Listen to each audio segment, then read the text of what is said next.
The victory parade Rome returned the way it always did, with order, with music, with banners lifting in the sun like the wings of golden birds, and with crowds pressing so tightly along the stone roads that even the air seemed to tremble. Yet on one dust-choked morning in the year 70 A.D., as the triumphal column moved toward the heart of the eternal city, something else moved with it, something history prefers not to name, because behind the shining armor and the measured steps of the legions came a second procession, quieter, slower, bound not by discipline but by iron. Hundreds of women chained together, their feet bleeding, their eyes empty, already understanding that the word victory did not belong to them and never would again. And if you had stood there among the citizens throwing flowers and shouting praise, you might have told yourself that this was simply how the world worked, that this was the price of rebellion against Rome, that this was the natural order of things. Yet, even then, even in an age accustomed to cruelty, there was something in the way these women walked that unsettled the gaze, because they did not walk like prisoners who still hope, nor like slaves who still fear, but like people who had already crossed a line beyond which fear itself becomes meaningless. And the documents tell us that this was not an accident that Roman generals understood the theater of conquest as well as they understood battle, that the parade was not only for the citizens of Rome, but for the defeated themselves. A final lesson delivered in stone and sunlight, and so the women were kept visible, not hidden in wagons, not covered, but exposed to the eyes of thousands. Because humiliation was not a side effect of victory, it was one of its tools. We are taught to imagine Roman triumphs as clean, organized, almost noble affairs, and in the official histories, they are exactly that. Lists of territories taken, numbers counted, gold weighed. Yet in a fragmentary report preserved centuries later, a clerk wrote of the human portion of the spoils, as if describing livestock, and that phrase alone tells us more than 1,000 statues ever could, because Rome did not only conquer land, it reorganized people, and when a city fell, the process was not chaos, but procedure, not rage, but policy. And somewhere far from the cheering crowds, in the smoking ruins of captured towns, the first decisions had already been made. Men of fighting age were separated, some executed quickly, others kept for the arena. Children and the very old were deemed burdens. And then there were the women, especially the young ones, who were gathered into the central squares, stripped of the signs of who they had been, and made to stand for hours, sometimes days, while officers walked among them, not as men among enemies, but as buyers among goods. And this was not an informal practice whispered about in shame. It had a name in the language of power, a term that appears in correspondence and manuals, a term that meant exactly what it sounds like: female war spoils. In one letter, written by a legionary who clearly believed no one but his family would ever read his words, he described the first night after a conquest with a calm that is more frightening than any scream, noting how some cried, some resisted, and some simply stared as if they were already gone. And he wrote that he preferred the ones who did not resist, because they were easier. And in that single word, easier, an entire system reveals itself, because this was not about uncontrolled desire. It was about control itself, about breaking something before reshaping it, about teaching both the conquered and the conquerors what power truly meant. Roman commanders knew that stories travel faster than armies, and they wanted stories to travel ahead of them. Stories that said resistance ends not only in death, but in something that continues, something that lives, something that must be endured. And this is why the parade mattered, why the chains mattered, why the silence of the women mattered, because long before any of them would be branded, sold, or shipped across the sea, they were already being used to tell a message to the world. And as the gates of Rome opened and the crowd roared, and as the city swallowed both victors and captives alike, almost no one noticed that what was truly entering the eternal city that day was not just another triumph, but the beginning of a machinery that would turn human lives into inventory. And once that machinery began to move, it would not stop, not for mercy, not for prayer, not for memory, because Rome had won, and in Rome, Victory did not end when the fighting stopped. It was only just beginning. The selection, the parade was only the beginning, because once the noise of the crowds faded and the gates of Rome closed behind the legions, the real work of victory began, work that did not involve swords or shields, but lists, marks, and decisions that would shape the rest of countless lives and far away from the marble, temples and cheering citizens. In the ruined squares of conquered cities and in temporary camps raised among ashes, the women were gathered again, this time not as symbols but as objects to be divided, and the men who walked among them were not drunk with battle or driven by chaos. They were calm, methodical, carrying tablets and speaking in low voices, as if conducting a census rather than dismantling a people. The procedure was always the same because Rome trusted routines more than emotions, and the women were ordered to stand in lines beneath, the open sky exposed to the sun, to the dust, to the eyes of hundreds of soldiers who had been told that this too was part of their reward, and some of the women still did not understand what was happening. Some still believed that survival meant they would be sent to farms or kitchens. Some still thought in the old categories of their former lives, but that was because they did not yet know that in the Roman system there were stages, and this stage was called selection. Officers moved slowly along the lines, stopping, pointing, sometimes speaking to one another, sometimes simply nodding, and when they chose a mark, was made often with red dye, brushed onto a shoulder or an arm, a simple color that decided everything, because that mark meant the woman was set aside for commanders, for men of rank, for those whose victory needed to be seen as greater than that of ordinary soldiers. And the women without the mark were not spared. They were merely counted for a different distribution, one that would place them among the ranks as a kind of shared reward, and there was no appeal, no explanation, no need for one, because the decision was not about justice or even usefulness. It was about hierarchy, about showing every man in the army exactly where he stood in the ladder of conquest. Some women tried to hide, some tried to make themselves smaller, some tried the opposite, standing straighter, hoping beauty might buy protection. But the system did not work on hope. It worked on categories, and the categories were simple and final.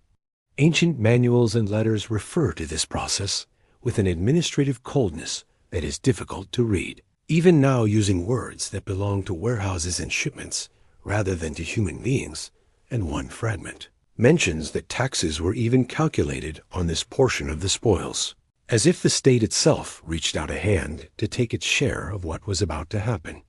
The women remained in these squares for hours, sometimes days, guarded, watched, waiting. And during this time, the soldiers were not allowed to touch them, not yet, because even this humiliation had to follow a schedule, had to serve a purpose, and that purpose was to teach patience to the victors and helplessness to the defeated. Those who survived long enough would later say that this waiting was worse than what followed, because in waiting, the mind still searches for escape, still builds impossible plans, still imagines that something might intervene, and when nothing does, when the sun rises and sets and rises again, and the marks on the shoulders do not change, something inside begins to collapse. Roman commanders understood this, even if they never wrote it down,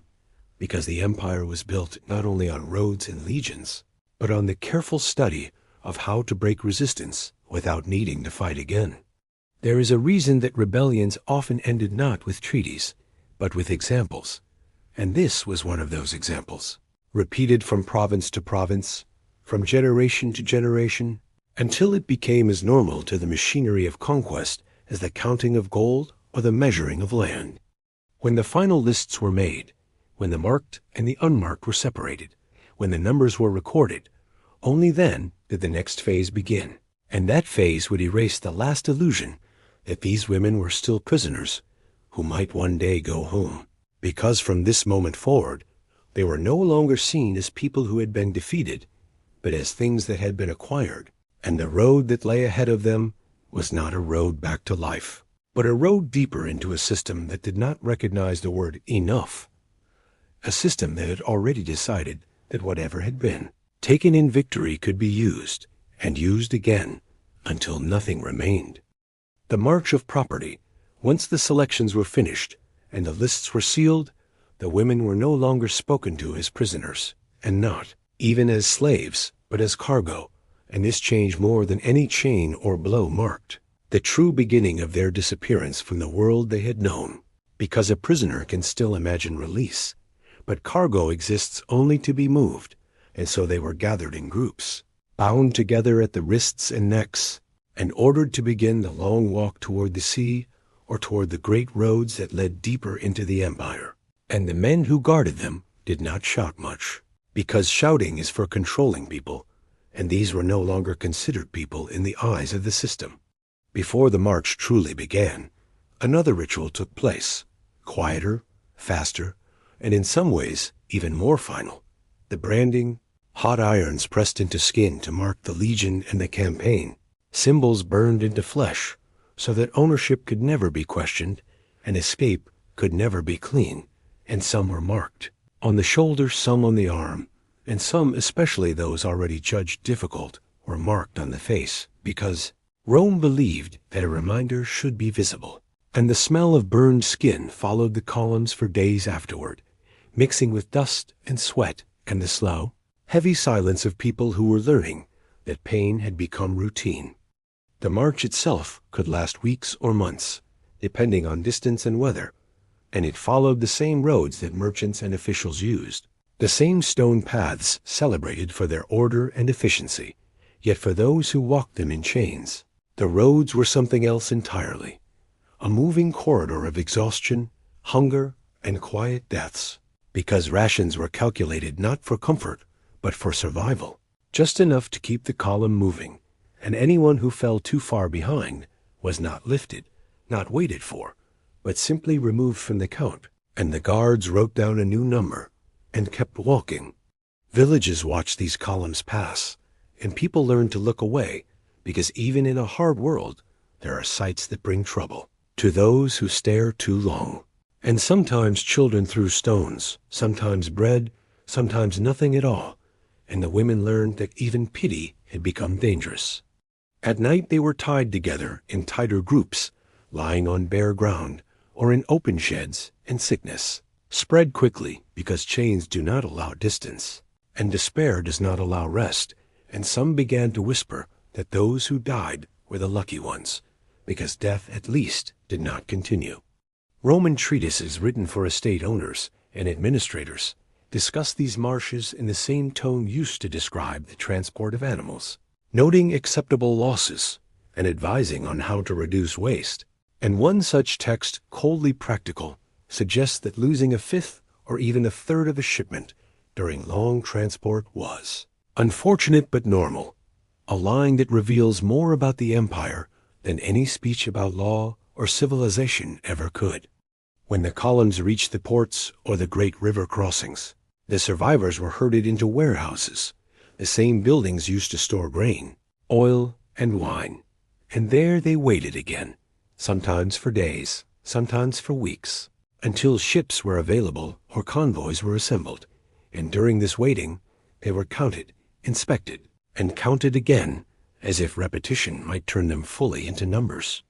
In one surviving commercial record, a merchant lists his cargo without comment: barrels of wine, sacks of wheat, horses, and women, all in the same column, all with the same careful handwriting, all part of a single calculation of profit and loss. The ships, when they finally came, were not built for passengers but for goods, and the women were packed below deck in rows, chained to beams or to each other, with barely enough space to sit and none to lie down. And the air quickly became thick and foul, and the light disappeared, and days and nights lost their meaning. And those who became too sick or too weak were carried up and thrown into the sea, because a dead body had no market value, and took up space that could be used for something that still might be sold. By the time the coast of Italy or the great cities of the empire appeared on the horizon, many of the women had already vanished from the count, and those who remained had learned something that would never leave them, that survival itself could be organized into a process, measured, planned, and used, and that from this moment on, their lives would not be shaped by chance, but by a system that had decided long ago that once a human being becomes property, the road only ever goes in one direction. The ships and the markets. When the ships finally reached the great ports of the empire, when the smell of salt and tar replaced the rot of the holds, the women were brought up into the light, not as survivors, but as items that had successfully completed a journey. And the first thing many of them felt was not relief, but fear, because the world they saw waiting for them was not quieter or kinder, only more organized, and the chains that had carried them across land and sea now guided them into another stage of the same machinery. They were marched from the docks into long stone warehouses where scribes sat behind tables and checked lists, where guards stood in doorways, and where merchants moved through the lines with the same practiced eyes used to judge horses or cattle. And once again, the women were ordered to stand, to turn, to open their mouths, to raise their arms, to reveal scars, because before a price can be set, the merchandise must be understood. In these places, language itself changed, and words like health, strength, and youth were no longer descriptions of a person, but features of a product, and those who were too thin, too wounded, or too broken were grouped together, because they would be sold in bulk, cheaply, to mines, farms, or workshops where no one expected them to last long anyway.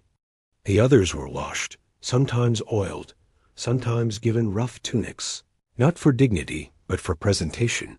and then they were led to the markets, open squares surrounded by colonnades where auctions took place under the eyes of everyone, because in Rome there was no shame in this trade. It was legal, regulated, and taxed, and the state took its share from every sale. Buyers walked among the rows, touching arms, lifting chins, pressing fingers into muscles, forcing mouths open to inspect teeth, and if a woman flinched or resisted, that was noted too, because temperament, like strength, affected price. The youngest and most physically attractive were sold individually, sometimes for sums that could buy a small house, and they were purchased by wealthy families, by professional brothel owners, and by temples that maintained special establishments for certain cults places, where ritual and commerce blended in ways that were never written about in official histories. The rest were sold in groups, their fate decided not by who they were, but by what they could still produce. And in this way, an entire life could be summarized in a few strokes of a pen and a few coins on a table. Graffiti scratched onto walls in cities like Pompeii shows how ordinary this had become, how deeply it had entered daily life with boasts, written by men who treated these purchases as proof of their own participation in empire, as if conquest could be shared one body at a time, and in that sense the markets did more than move goods. They distributed the feeling of victory itself, allowing even those who had never marched or fought to feel that they too were masters of something defeated. For many women, the worst destination was not the mines or the fields, because those places at least offered the possibility of exhaustion turning into numbness, but the brothels establishments that existed in every Roman city, brightly marked, openly advertised, and supervised by officials, where the days were measured not in hours, but in clients, and where the body was not allowed to rest or heal, only to continue until it no longer could. In these places women were no longer known by names, but by origins: the Gaul, the German, the Jew, and their rooms were small, barely larger than closets, with a single curtain for privacy. And they were expected to serve many men each day, not because anyone believed they could endure it, but because profit demanded it and replacement was always possible. Roman medical texts speak of the illnesses that followed, of bleeding, of infertility, of pain that never ended, and then, almost casually, they advise owners to replace their stock every few years, because after that, the merchandise loses value, a sentence that reveals a world where even suffering had been fully absorbed into accounting. Yet even here, in this most organized form of cruelty, there were small acts of resistance, moments when someone refused to speak, refused to look, refused to survive in the way they were supposed to. And for the system, these moments were only inconveniences, because it had been built to continue. To move people through it, as long as there were wars to be won and cities to be taken. And as the markets closed each day, and the coins were counted, Rome told itself that this was simply how the world worked, never stopping to ask what kind of world needs such order to maintain its victories. A fate worse than the mines. For many of the women, the road ended in places where the sun was rarely seen, and the air itself seemed heavy with dust and exhaustion. In mines carved into mountains, or in vast farms where bodies were worked until they failed. And in these places death came quickly, sometimes in a few years, sometimes in a few months. And the overseers considered this unfortunate but normal, because these were not lives meant to be preserved, only used. Yet even among such destinations, there was one that was spoken of in whispers, a place that did not kill quickly and did not allow rest, a place that existed in every Roman city and was treated not as a shame, but as a business, the brothel. Unlike the mines, which at least had the honesty of danger, the brothel was presented as ordinary, even necessary, a regulated institution with licenses, taxes, and inspections. And this made it in some ways more terrifying, because what happened inside was not an accident of cruelty, but a routine repeated every day under the protection of law. The women sent there were expected to receive a number of men that no human body could truly endure, and the rooms were small, with stone walls and a single opening covered by a curtain, and the sounds that passed through those walls were treated as background noise by the city, as unremarkable as the noise of carts or markets. Many of the customers were not soldiers or officials, but ordinary citizens, craftsmen, merchants, men who had never seen a battlefield, and yet here they could buy a piece of conquest, a few minutes in which they could imagine themselves powerful, victorious part of something larger. And in this way, the empire was not only enforced by legions, but shared through habits taught to people who would never hold a sword. The women were identified only by origin, not by name. And this was not a detail, but a policy, because names create memories and memories create obligations, and the system could not afford either. Roman graffiti and jokes show how completely this had entered daily life, how easily suffering can become invisible when it is wrapped in routine. And even the language used by owners and officials was carefully chosen, speaking of productivity, of upkeep, of replacement, as if discussing tools rather than human beings.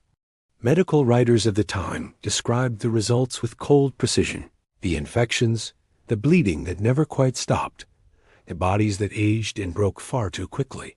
And then, in the same texts, they advised owners to replace their women every few years, because after that, the investment was no longer efficient, a line that might be the most honest summary of the entire system. Some women tried to end their lives, and some succeeded, and the records note this not with sorrow, but with irritation, because suicide meant lost profit, and so measures were taken to prevent it, not to save a person, but to protect an asset. Others survived by becoming empty in a way that is difficult to describe,